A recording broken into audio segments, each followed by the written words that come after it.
Hola, ¿qué tal, amados hermanos? Dios les bendiga. Mi nombre es Fernando Sánchez Sánchez, soy pastor de la Iglesia Jesucristo Redentor Perfecto. Hemos estado estudiando el tema del discipulado porque esperamos que pongas tu corazón al servicio del Señor. La palabra del Señor nos desafía a crecer. Vamos a comparar el Salmo 1 junto con la segunda carta a Timoteo, capítulo 3, de los versículos 15 al 17. El tema es el crecimiento en el discípulo. Y ahí nos es revelado tres cosas. Número 1, que crecer nos define en quiénes somos para Dios. Número 2, que crecer determina tu postura ante lo que el Señor quiere decirte. Y número 3, que crecer genera los resultados que el Señor espera de ti. Así que veamos el primer punto. Cada vez que crecemos, entendemos quiénes somos para Dios. Crecer define nuestra persona. El apóstol Pablo le recuerda a Timoteo este proceso. Allí en la segunda carta a Timoteo, capítulo 3, versículo 15, le dice: desde la niñez has sabido las sagradas escrituras, las cuales te pueden hacer sabio para la salvación por la fe que es en Cristo Jesús. Le dice que comenzó su proceso desde pequeño y que su proceso no fue definido por su familia, sino fue definido por la Sagrada Escritura, porque fue discipulado por la palabra del Señor. Y utilizó a muchas personas que invirtieron su vida, su tiempo en él. Nos dice de su abuela Loida y luego de Eunice. Allá en esta segunda carta a Timoteo, ahí en el capítulo 1, versículo 5, dice, trayendo a la memoria la fe no fingida que hay en ti, la cual habitó primero en tu abuela Loida y en tu madre Eunice, y estoy seguro que en ti también. El hogar debe ser el mejor lugar en que un niño se desarrolle y crezca y se vuelva fuerte y maduro. No obtienes tu autoestima en el mundo. Tu autoestima la puedes obtener en casa, con tus padres. Todo lo que aprendes en casa, todo eso genera y va formando tu identidad. Nadie puede enseñar a tus hijos mejor que tú, pero tú debes enseñarles, porque si son puestos en el lugar incorrecto, su crecimiento será limitado e incorrecto. Y por eso Pablo claramente invita a Timoteo a un tiempo de definiciones. Le dice, trayendo a la memoria la fe no fingida en ti. Y le recuerda precisamente ese proceso que inició desde la niñez. Crecer como discípulo de Cristo entonces es luchar por no caer en una vida de fingimientos, trayendo a la memoria la fe no fingida en ti. Fingir es saber que haces lo bueno y no hacerlo. Es simular que amas a Dios, que le sigues, pero rehusarte a poner en práctica en todo tiempo y con todas las personas lo que Él te manda que hagas. Timoteo debía saber que no podía vacilar en su ministerio, que tenía lo necesario para avivar el don que estaba en él. Allí en la segunda carta a Timoteo, en el capítulo 1, versículo 6, le dice Pablo: te aconsejo que avives el fuego del don de Dios que está en ti por la imposición de mis manos. El crecimiento del discípulo está marcado por el entendimiento de que el Señor siempre busca que nosotros estemos en un constante avivamiento. Y entonces, si el apóstol Pablo estaba aconsejando o reprendiendo a Timoteo, es porque su ministerio se estaba diluyendo, porque no estaba honrando lo que desde pequeño se había puesto en él, porque a lo mejor sentía que sus recursos eran limitados porque no sabía muchas cosas. Pero el apóstol Pablo le dice: no hay mayor conocimiento que la Sagrada Escritura para que puedas ser sabio, para que puedas discernir qué hacer o qué camino seguir, y puedas decidir seguir a Cristo Jesús e impactar a la iglesia que tú estás ministrando. Ahora, si nosotros nos movemos al Salmo 1, versículo 1, dice: bienaventurado.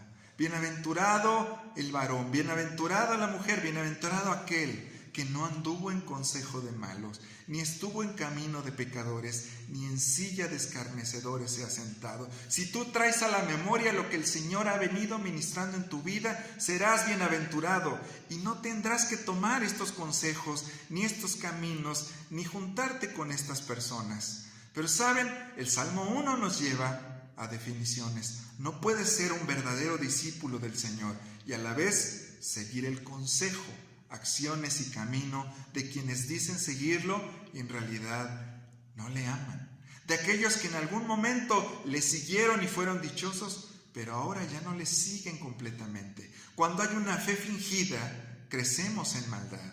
No parecemos darnos cuenta que eso comienza a cobrar espacios valiosos en nuestra vida y entonces comenzamos a seguir a otras personas y no a Jesús. Comenzamos a copiar otras acciones y no imitamos a Jesús. Crecemos muchas veces, pero en quejas, en intensidad de malas emociones. A veces alcanzamos un nivel, pero de acidez muy grande con nuestros comentarios. Nos volvemos a veces muy duros con los demás, pero somos muy blandos con nosotros. Entonces, de pronto, cuando éramos muy dichosos, ahora ya somos completamente infelices, porque nos desviamos y comenzamos a definirnos negativamente y caemos en eso que creímos que nunca íbamos a hacer, como si estuviéramos vacunados con la palabra, y entonces ya no somos tan dichosos, aunque queramos convencernos de lo contrario. No te engañes. La pregunta es, ¿por qué no estás creciendo? Y entonces eso nos lleva al segundo punto. El crecimiento en el discípulo parte del posicionamiento, es decir, el lugar que ocupa la palabra de Dios en tu vida.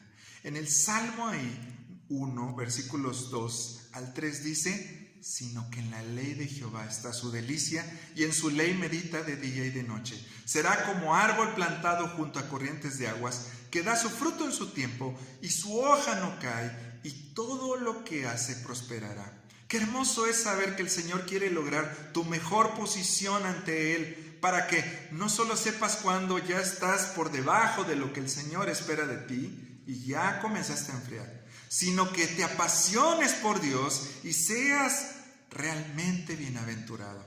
Cuando estás creciendo en el Señor, viene una pasión, pero que comienza a llevarte a aprender más y más.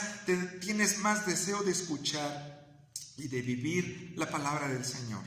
Es algo que comienza a ir contigo, que te acompaña día y noche. Es un tipo de pasión que se te mete en los huesos y son principios bíblicos que llevas y que comienzas a aplicar con gusto en todos lados. Para un discípulo en crecimiento, la palabra del Señor dice que se convierte en su delicia y en ella medita de día y de noche. Y cuando dice delicia, pensaba yo que se podía referir a una comida. Pensaba en aquella sensación de probar algo exquisito y delicioso. Pero saben, el Salmo 48 utiliza esa misma expresión hebrea y dice: el hacer tu voluntad, Dios mío, me ha agradado. Es decir, es mi delicia. Y dice: el hacer tu voluntad, Dios mío, es mi delicia, y tu ley está en medio de mi corazón. En este pasaje, la delicia se traduce como algo que te agrada. Y el paralelo sinonímico dice: en medio de mi corazón. ¿Qué quiere decir entonces? Que nos da la idea de que no hay mayor delicia o mayor contentamiento que anhelar llevar la palabra del Señor dentro de nosotros. Ahora, esta palabra delicia también se utiliza en Eclesiastés 12:1 y se traduce como contentamiento. Acuérdate de tu Creador en los días de tu juventud. Antes de vivir esa voluntad de Dios, que deje de ser tu delicia. Es decir, no dejes de llevar la palabra en tu interior, que nunca deje de ser tu anhelo el seguir al Señor, porque de lo contrario vendrán esos días malos en los cuales no tendrás más contentamiento. La palabra del Señor no será más tu delicia. Estarás en el camino de los pecadores y en compañía de los escarnecedores. Por eso, continuando ahí en el Salmo 1, en el versículo número 3, dice: será como árbol plantado junto a corrientes de aguas, que da su fruto en su tiempo y su hoja no cae, y todo lo que hace prosperará. Cuando estás situado en el tiempo de Dios, en el espacio kairos puntual de la voluntad de Dios, el crecimiento del discípulo comienza a notarse, es exponencial. Y así sucedió con este árbol. Dios lo puso en el lugar correcto para ser quien era y para que sucediera en él lo que tenía que suceder. Pero quiero decirte algo, esto no fue desde el principio. Ese árbol originalmente no estaba ahí, su posición estaba en otro lado. ¿Por qué? Miren, en hebreo, shatul significa ser trasplantado. Quiere decir entonces que su esencia sí estaba en soportar corrientes de aguas, que daba fruto en su tiempo, que su hoja no cae, que siempre estaba reverdeciendo y que sus obras traían prosperidad. Pero saben, este árbol estaba colocado en otro lugar de menor beneficio. No daba lo que tenía que dar. Algo pasó entonces que le restaba, que no le permitía crecer. Sin embargo, la palabra del Señor poco a poco lo metió en un proceso de moverse a otro lugar, a un mejor lugar y alcanzar el estado óptimo. Por eso fue trasplantado. No fue plantado, fue trasplantado. En hebreo este proceso también se refiere como hayá y se traduce será o llegará a ser, lo que indica un proceso también de cambio, de crecimiento, de formación. Ahora bien, la frase completa dice y llegará a ser como árbol trasplantado. Esto indica que el estudio de la palabra con el tiempo lo iba a llevar poco a poco al lugar correcto, a un proceso de formación que lo iba a desafiar a crecer de manera óptima. Ahora, este proceso óptimo no se iba a dar en una maceta debajo del rocío. Fue trasplantado a un lugar inhóspito. Dice la Escritura, será como árbol trasplantado junto a corrientes de agua. Pero saben, este pasaje también puede traducirse como será como árbol trasplantado contra corrientes de agua o sobre corrientes de agua. Quiere decir que no fue movido a la tranquilidad de la orilla, sino que fue desafiado a enraizarse, a endurecerse sobre las corrientes, contracorriente, entre la fuerza de un agua constante que tal vez no le hubiera permitido crecer, sino arrastrarlo. Este proceso, más bien, lo fortaleció, lo puso por encima del cauce y comenzó a crecer y dar fruto y reverdecer, y todo lo que haga tiene un alcance de prosperidad. ¡Qué bendición es esto! Crecer es madurar. Es la capacidad de poderte adaptar a las circunstancias que te rodean, por muy adversas que tú las puedas mirar.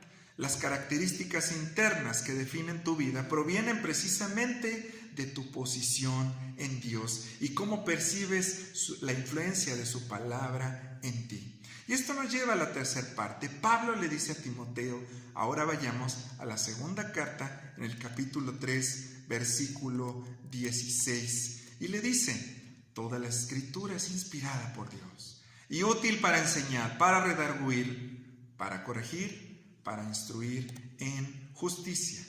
Pablo le dice a Timoteo que la escritura para un discípulo en crecimiento siempre genera resultados, porque es palabra de autoridad, es palabra inspirada por Dios. Cuando Dios pone palabra inspirada en tus manos, en tu corazón, en tu mente, puede ser útil no solo para tu vida, sino también para enseñar.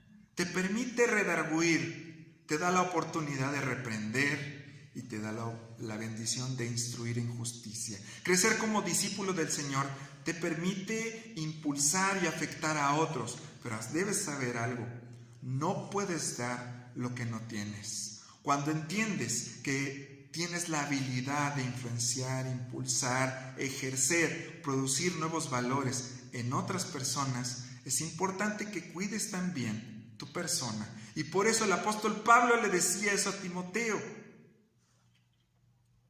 La pregunta es, si la palabra de Dios genera todo esto en nosotros, ¿por qué muchas veces venimos a menos? ¿Por qué vemos cristianos que en lugar de ir hacia adelante, a veces van hacia atrás. Entonces vayamos al versículo número 17. A fin de que el hombre de Dios sea perfecto, enteramente preparado para toda buena obra. Pablo le está diciendo a Timoteo que su perfeccionamiento no se expresaría si no entendía lo que dice aquí en la Escritura, que le perteneces a Dios, el hombre de Dios. Esto es algo muy importante, saber que si Dios gobierna tu vida, se debe manifestar tu verdadera esencia. ¿Cuál es? Ser perfecto.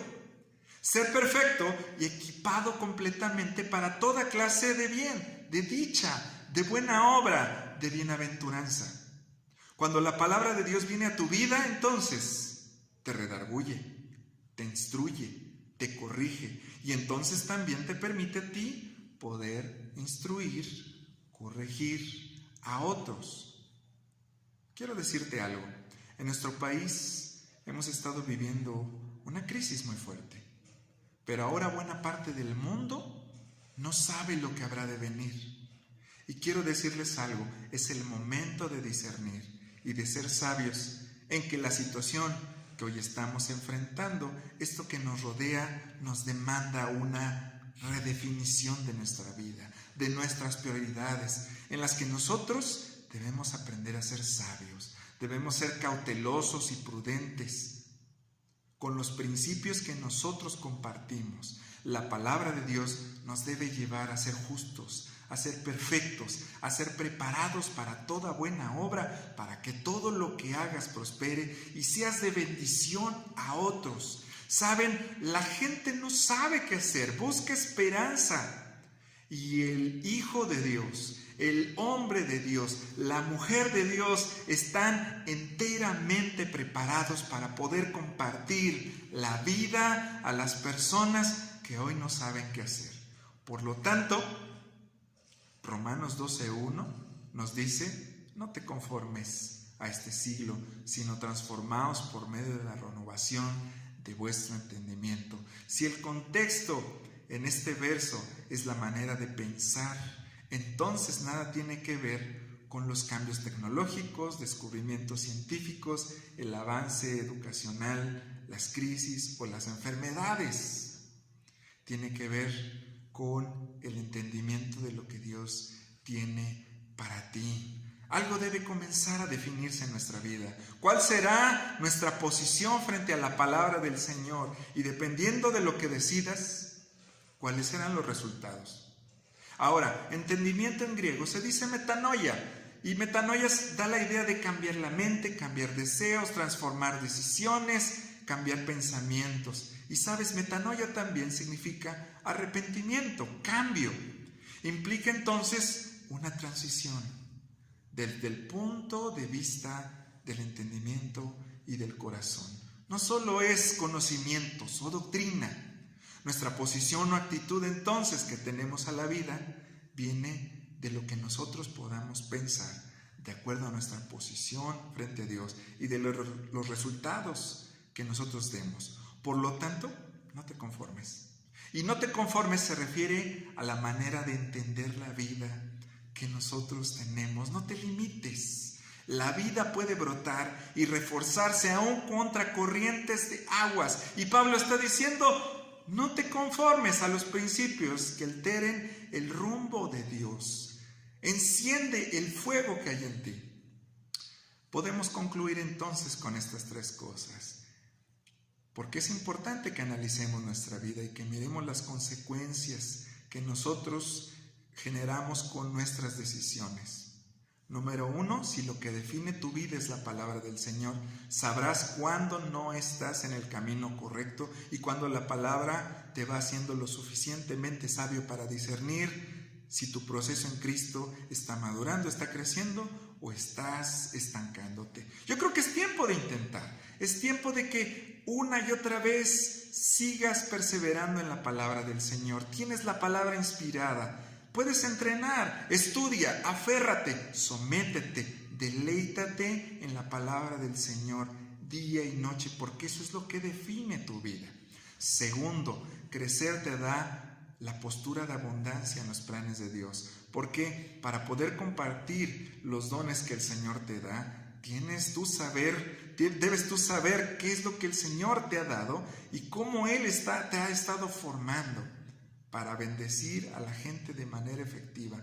Debes posicionarte contra la adversidad. Como un hijo de Dios, debes perseverar en la administración de la palabra. Y tu postura frente a estas situaciones es no de derrota, sino como árbol plantado junto a corrientes de agua. Tercero, la vida en Cristo genera resultados extraordinarios. El Señor no te permitirá ser infeliz. Él conoce tu camino. Él quiere perfeccionarte y prepararte para todo lo que habrá de venir en tu vida sin que debas temer en nada. No creces porque sigues poniendo límites a lo que Dios quiere que tú uses, a lo que Dios quiere que tú seas y a lo que Dios quiere que tú hagas y los resultados que Él espera hacer en tu vida. Así que cambia, hermano, cambia, hermana. No te dejes llevar por esas ideas de que algún día crecerás. Es tiempo de que se debe notar tu crecimiento. Yo te invito a que mientras estés guardado, hagas memoria de lo que el Señor ha hecho en ti, como Pablo invitaba a Timoteo, del proceso que ha venido desde que fue plantado o trasplantado, desde que era pequeño. Es tiempo de que entrenes tu vida. Es tiempo de que te pongas a escribir. Es tiempo de que comiences a vivir la oración. Deleítate en la palabra del Señor. Es tiempo que llames a las personas, intercede por otros. Toma nuevos libros. Prepárate completamente para toda buena obra, porque cuando salgas deberás estar dispuesto a ser ese discípulo que marque la diferencia. Aunque el justo caiga 7 veces, volverá en el nombre de Cristo a levantarse. Y por lo que estás dispuesto a apostar la vida entera y recibir la salvación en Cristo Jesús, ánimo, hermano, levántate. Este es el desafío del crecimiento. Que el Señor les bendiga, amados hermanos. Les mando un gran abrazo. Bendiciones.